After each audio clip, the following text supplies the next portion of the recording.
বাংলাদেশের ক্রিকেটে নতুন করে একটা নাটক শুরু করেছেন তামিম ইকবাল খান। তিনি ক্রিকেটটাকে আবারও রাজনৈতিক মঞ্চে পরিণত করতে চাচ্ছেন। সাকিবের সাথে সেই দ্বন্দ্ব, তারপর সেই খেলা নিয়ে নানা রকম কাণ্ড হাসিনার আমলেই শুরু করেছিলেন। সেই তামিম যখন সুযোগ পেলেন সাকিবকে আউট করে দিয়ে, মাশরাফিকে আউট করে দিয়ে নিজে এখন চালকের আসনে।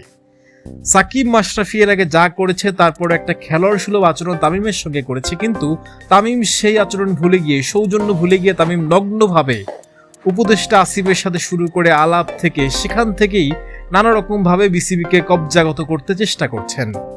তিনি বিসিবির ক্ষমতায় বসবেন, বিসিবির চেয়ারম্যান হবেন, নানা রকম কাণ্ড ঘটিয়ে চলেছেন একের পর এক, এবং সেটা নগ্নভাবে।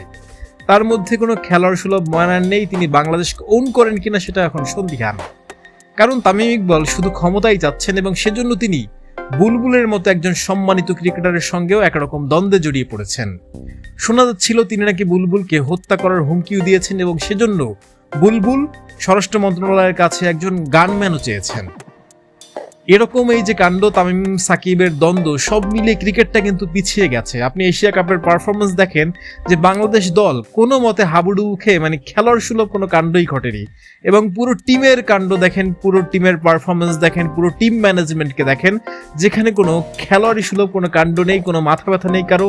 সবাই হচ্ছে মাঠের বাইরে যে আলাপ, তামিমের সভাপতি হওয়া কিংবা এরকম যে কাণ্ডগুলো আছে এগুলো নিয়ে কিন্তু ফোকাস আছে। কেউ কিন্তু ক্রিকেটটাকে নিয়ে, এশিয়া কাপের মতো একটা আসরে যেখানে বাজিমাত করার চেষ্টা করতে হবে, সেই স্পিরিটটা কিন্তু টিমের মধ্যে নেই।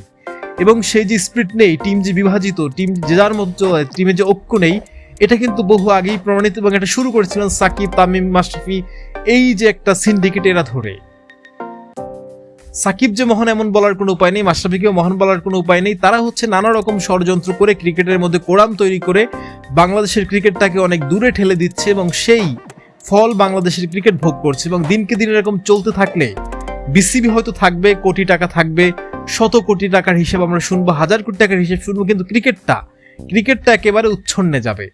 আপনি দেখেন বাংলাদেশের ক্রিকেট পেজ, ক্রিকেট বলতে যেমন পাগলামি ছিল, সেই পাগলামিটা কিন্তু আর একদমই নেই, বরং ক্রিকেটটা চলে গেছে কিছু ফালতু সাংবাদিকের দখলে। তারা যেরকম রিপোর্ট করে ক্রিকেট বোর্ড তেমন চলে।